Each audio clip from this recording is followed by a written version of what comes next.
அஸ்ஸலாமு அலைக்கும். இந்த வீடியோவில் டே 7க்கான ஆன்சர்ஸ் ப்ளஸ் பார்த்தீங்கன்னா அந்த ஆன்சர்ஸ் யார் யார் சரியாக பண்ணியிருக்காங்க அப்படிங்கிற நேம் லிஸ்ட் வந்து கொடுத்துருக்கோம்.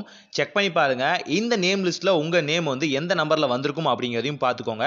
அண்ட் நீங்கள் இந்த ஆன்சர்ஸ் எல்லாமே சரியாக பண்ணியும் இந்த நேம் லிஸ்ட்டில் உங்கள் பேர் வரல அப்படின்னா தாராளமாக நீங்கள் வந்து வாட்ஸ்அப்பில் எங்களை காண்டாக்ட் பண்ணலாம். நாங்கள் அந்த நேமை ரீசெக் பண்ணி உங்கள் இமெயில் மூலிமா திரும்பவும் இந்த லிஸ்ட்டில் வந்து ஆட் பண்ணிடுவோம். ஒன்ஸ் நல்லா பார்த்துக்கோங்க. அண்ட் சேம் நேமாக இருக்கவங்க அண்ட் சேம் பர்சன் டிஃப்ரெண்டான இமெயில் இருந்து யூஸ் பண்ணவங்க எல்லாத்துக்குமே பார்த்தீங்கன்னா லாஸ்ட் ஸ்லைடில் ஹைலைட் பண்ணி கொடுத்துருக்கோம். ஸோ அது மூலிமா உங்களோட என்ட்ரி என்ன அப்படிங்கிறத டெஃபினிஷனாக தெரிஞ்சுக்க முடியும். ஆல்ரெடி நம்ம டே 7க்கானது ரிலீஸ் பண்ணியிருந்தோம். பட் அதில் சில பல ரீகரெக்ஷன்ஸ்னால ஃபைனல் லிஸ்ட்டாக இதை நம்ம லான்ச் பண்ணியிருக்கோம்.